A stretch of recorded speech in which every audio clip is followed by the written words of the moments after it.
What should Dallas do with the 10th pick? Is that what you were doing last night? I was. Yeah, before I go, when I stretched out to do like you do when you come in here and talk about the Cowboys, someone asked me, did I have on a waist trainer? And I said, No no, way. it's for my mics and my IFB because I don't clip mine to my pants like you do.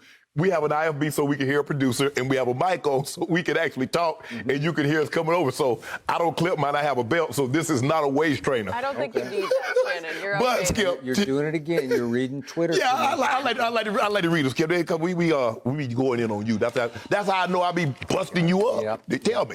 You need to get validated. With the 10th pick, Skip, I would go defense. Considering, okay, they're bringing in Dan Quinn, and I mentioned this earlier in the earlier block, Skip. If you look at when Dan Quinn had successful, Gus Bradley's defense, that single high safety, Robert Lurk, whatever you want to call it, he had great, outstanding corners. He did. Had very good safeties also. Cam, Earl Thomas at the safeties, and Richard Sherman, and I forget the other guy name, Brandon Browner. Had Brandon Browner. Guys, long physical corners that could contest the football. Trayvon Diggs has great ball skills, Skip. I think he can be special. And if you look at what they covered, think about what they had to cover at Alabama. Henry Ruggs, Jerry Jeudy. Now they got Devontae Smith, Jalen Waddle. That's what they were going up against every day in practice, Skip. When we believe that these two guys that's coming out this year will also be first-round picks like the other two came out. So you know they're going to be battle-tested. And that's what you do. You go to Alabama, Skip, you compete. Because a lot of those skilled guys are going to be playing on the next level. So you get an opportunity to compete on a daily basis. I like Surtain at the pick. I like a defensive player. I believe I like him a little better. Now, because I believe they're going to be a run of quarterbacks early, Skip. I mean, all the quarterbacks could be off the board, maybe with the exception of Mac Jones. Yep. But I believe the top quarterbacks, the Trevor Lawrences, the Trey Lances, the Zach Wilsons, could all be off the board by the time. Not the Cowboys are going to go in that direction anyway, because clearly they re-signed Dak. Dak's going to be the long-term future. I would go quarterback. I would go cornerback. Yep. Cornerback first.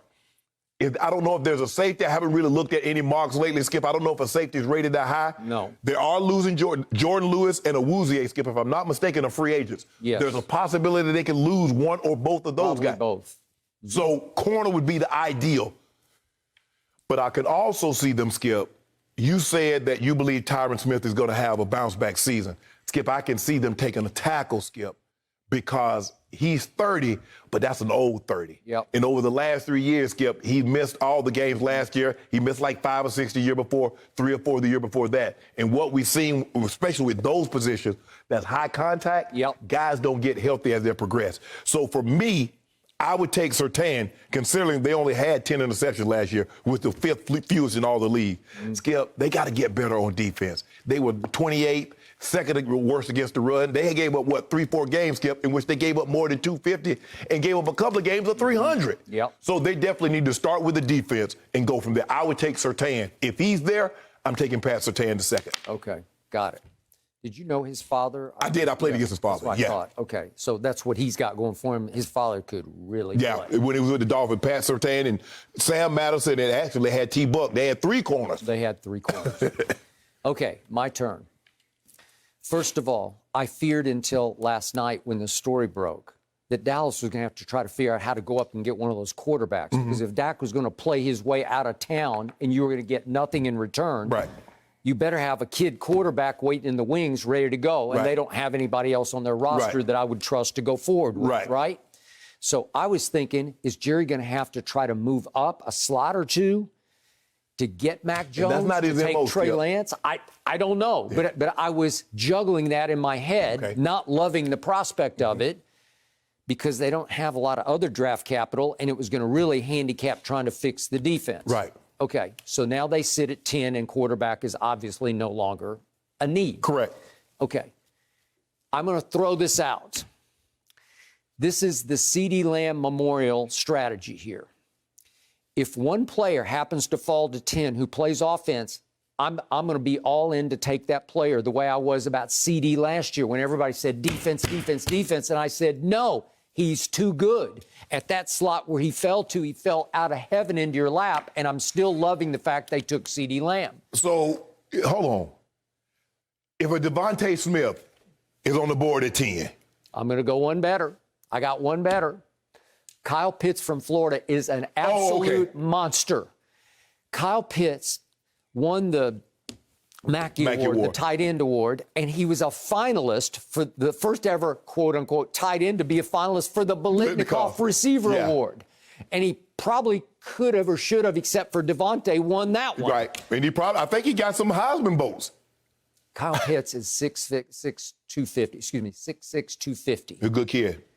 He's a good kid. He didn't finish the year. He had a concussion, which scares me a little bit at the end of the year, and then opted not to play in Florida's bowl game.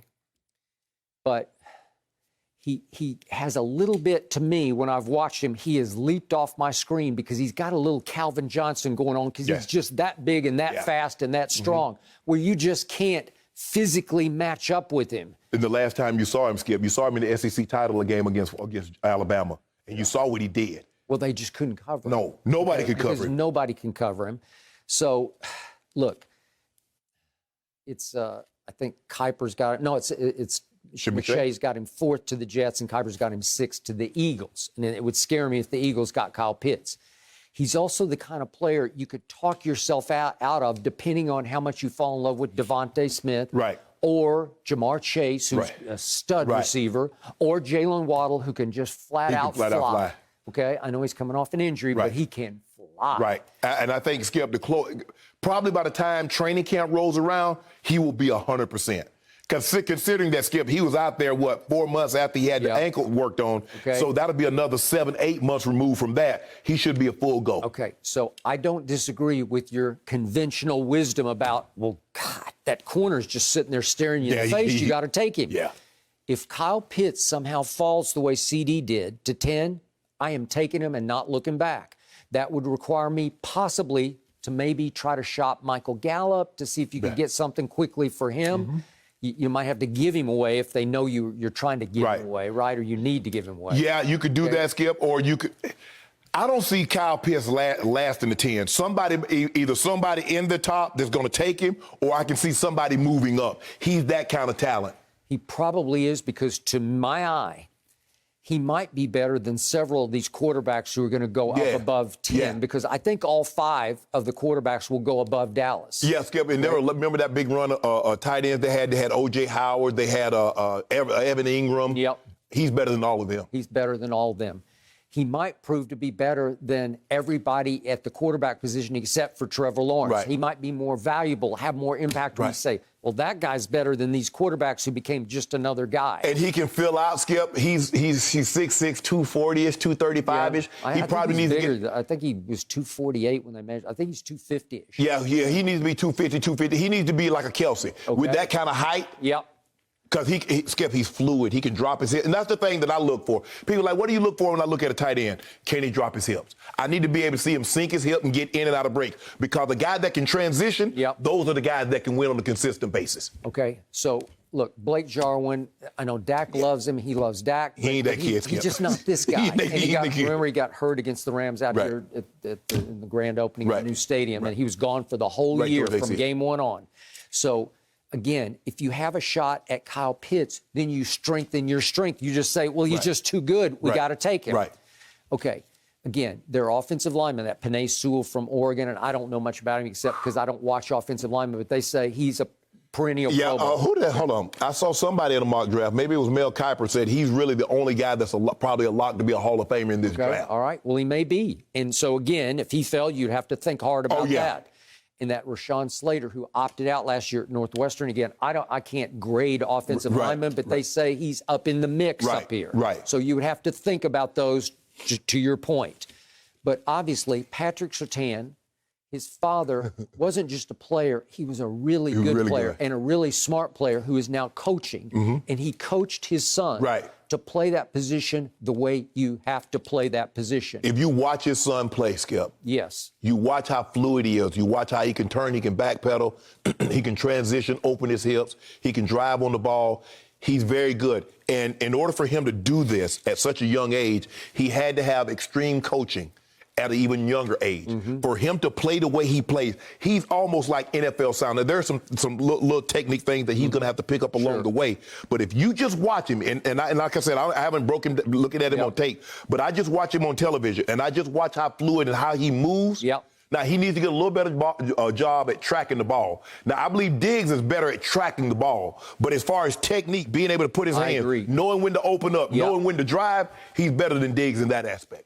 6'2", 202. So he's long and he is strong. He's prototypical, Skip. And listen, from what I watched against with Bama, right. And I watched a bunch of Bama games, he will play the run. Mm-hmm. He will stick his nose in. So you don't have to worry about that side. And I found him to be an explosive leader at the point of contact where if he's got a shot, he will go up and get it on you. Yes. So he's got a little bit of Jalen Ramsey going on where he could achieve that sort of plateau. You like those big corners. You know, go back to big corners. I'm thinking Mel Blunt. Mel's like 6'3", 6'4". I'm looking at Mike Haynes, Jalen Ramsey. Time wasn't 6'2". He's like 6.5", 6'1". But you want those corners, Skip, that's physical to challenge these big receivers. Deion Sanders was way stronger than people gave him credit. He was just naturally gifted strong. I think people forgot that Time was left-handed. And so they would always play right into his hand. He had that wide base. He frees you, and the next day you know.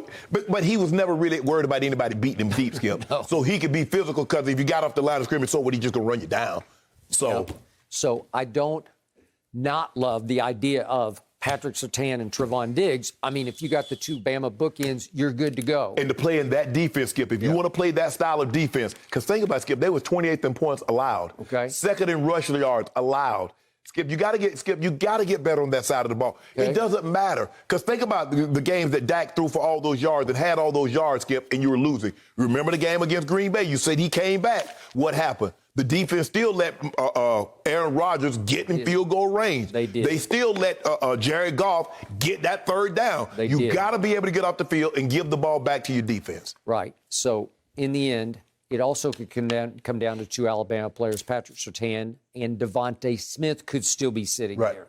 Well, in that case, I love Devontae. We talked about how he dominated you can't college take another football, receiver, but you can't. You can't take another receiver. Kyle Pitts is in another stratosphere. Right, you can justify taking Kyle Pitts at the tight end position because he might be a once in a 10-year type tight end. You can justify that. But when you got Amari, you just paid a lot of money to. You just took CeeDee Lamb with the first pick. Michael Gallup just went with 1,100 yards. I don't know if you can justify that considering all the needs that you have, especially at the cornerback position. Take a corner. If there's a high-rated safety, I don't know if there's any high-rated safety, but maybe an offensive lineman, Skip, because you're getting a little long in the tooth up there, Skip. But we still got 2 good years left. You got 2 good years left?